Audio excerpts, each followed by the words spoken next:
Hello साथियों, आज की महत्वपूर्ण खबरों में आप सभी का स्वागत अभिनंदन है। जो भी महत्वपूर्ण खबरें हैं वो खबरें हम वन बाय वन इस वीडियो के माध्यम से देखेंगे। सबसे पहली अपडेट की अगर हम बात करें तो व्यवस्थाओं में सुधार की बात यहां पर हमें देखने को मिल रही है। भोपाल मुख्यालय के निर्देश के बाद शिक्षा और जनजाति कार्य विभाग में कार्रवाई शुरू हो गई है। अटेंडेंस से बढ़ेगी निगरानी, प्रशासनिक प्रभार छोड़ संभालनी होगी कक्षाएं। यानी कि सीधी सीधी अगर हम बात करें तो अब ऑफिस में नहीं स्कूलों में दिखेंगे मास्टर। प्रभार व्यवस्था पर ब्रेक लग गया है। यानी कि जो अटैचमेंट व्यवस्था थी या प्रभार व्यवस्था थी उस पर अब ब्रेक लगा दिया गया है। जो भी प्रभार जहां का मिला हुआ था या अटैचमेंट व्यवस्था थी उस अटैचमेंट व्यवस्था को अब समाप्त कर दिया जा रहा है। हर जगह से हमें आदेश देखने को मिल रहे हैं और उसी कड़ी में जो आपकी मूल संस्था थी उस मूल संस्था में अब आपको जाना है। वही मूल संस्था के अनुसार अब आपको अध्यापन कार्य करवाना है। इस प्रकार की अपडेट जो है हमें यहाँ पर देखने को मिली। कुछ खबरें हमें ऐसी भी देखने को मिलती है जो हमारे दिमाग को घुमाकर हिलाकर रख देती है। माध्यमिक शिक्षक का प्राथमिक शाला में कर दिया तबादला। मंडला से खबर हमें देखने को मिल रही थी कि जिस प्रकार से ट्रांसफर की प्रक्रिया चल रही थी, जनजाति कार्य विभाग के माध्यम से एक बड़ी अपडेट देखने को मिली। स्थानांतरण नीति का हवाला देकर शासकीय माध्यमिक शाला बकोरी में पदस्थ माध्यमिक शिक्षक का प्राथमिक शाला में जो है ट्रांसफर यहां पर कर दिया गया है। जैसा कि कुछ आदेशों में अगर हम बात करें तो एक आदेश हमें कार्यालय संयुक्त संचालक लोक शिक्षण संभाग ग्वालियर के माध्यम से देखने को मिल रहा है।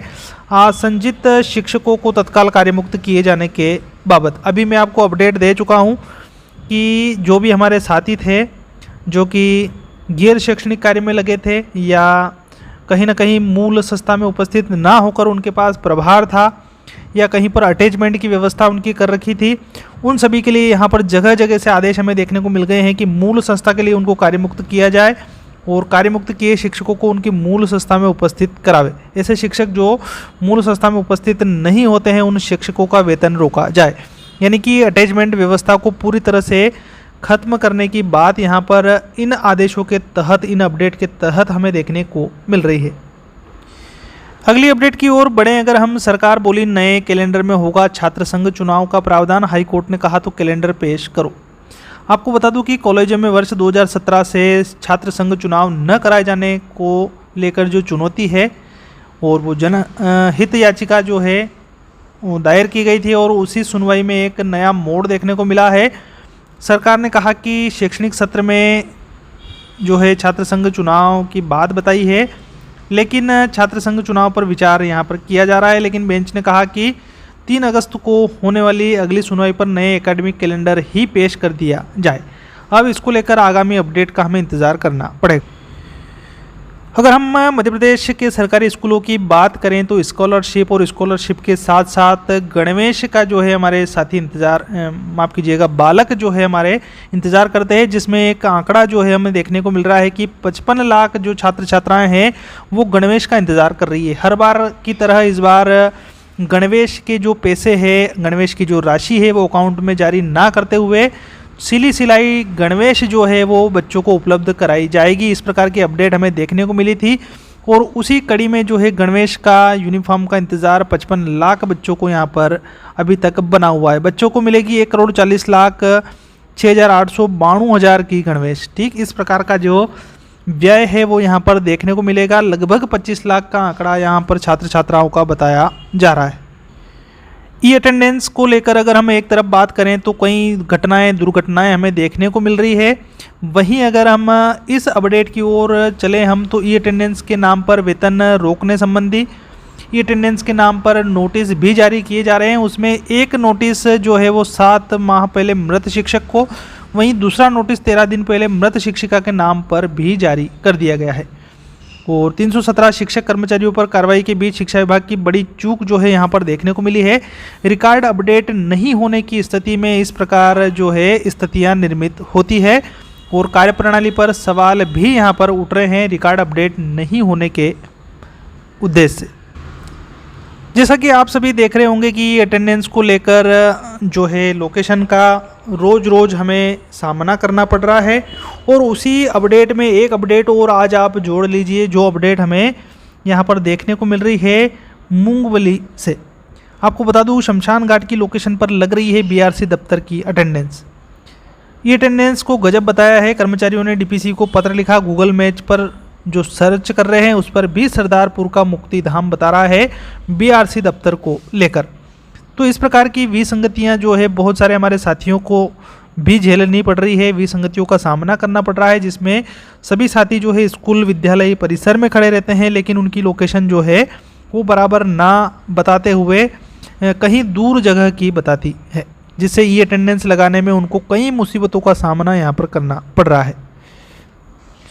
अब हम बढ़ते हैं ओबीसी आरक्षण की तरफ। कुल आरक्षण की 50% सीमा पर केंद्रित रही बहस।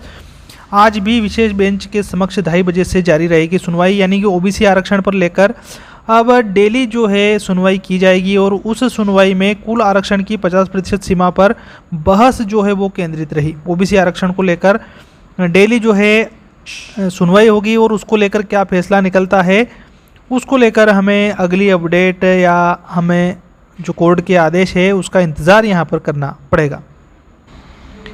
इधर जिस प्रकार की याचिका दायर की जाती है उसमें एक याचिका दायर की गई है मध्य प्रदेश के सरकारी स्कूलों में शिक्षकों की भारी कमी को लेकर याचिका दायर की गई है और वो जबलपुर से अपडेट हमें यहाँ पर देखने को मिल रही है। मध्य प्रदेश के सरकारी स्कूल में शिक्षकों की भारी कमी को लेकर हाईकोर्ट में जनहित याचिका दायर की गई है।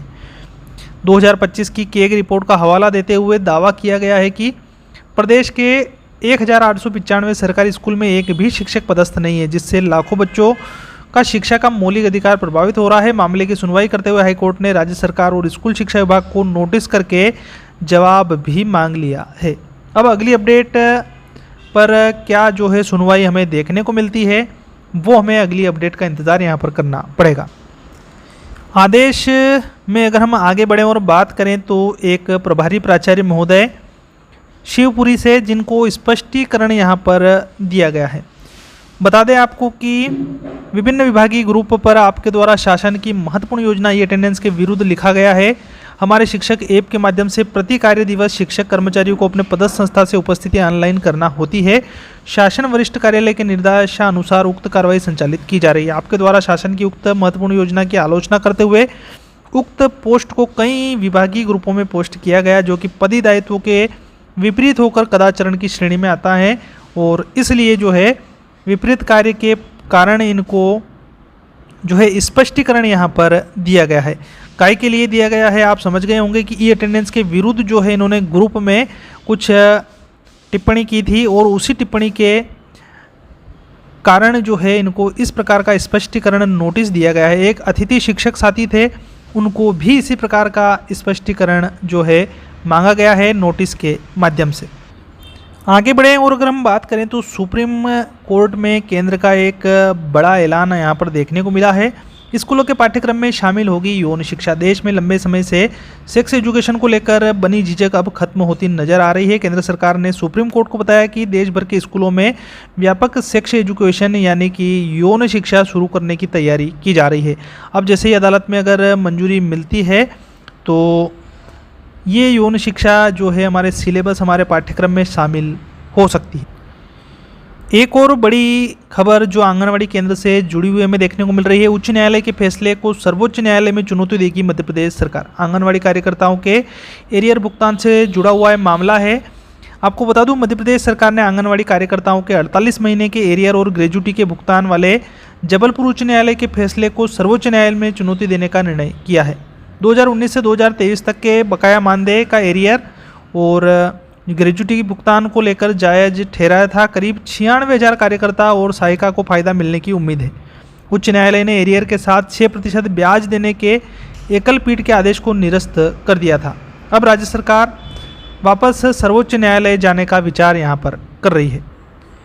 महत्वपूर्ण सूचना में अगर हम बात करें अतिथि शिक्षक आमंत्रण और शाला विकल्प चयन 2026-27 की GFMS पोर्टल के माध्यम से महत्वपूर्ण समय सारणी हमें देखने को मिली। 15 जुलाई 2026 से रिक्तियों का प्रदर्शन। शाला विकल्प चयन 16 से 18 जुलाई तक कर पाएंगे। मेरिट के आधार पर शाला का आवंटन 21 जुलाई 2026 को होगा। GFMS पोर्टल पर उपस्थिति हेतु रिक्वेस्ट 21 से 23 जुलाई के बीच में करनी है।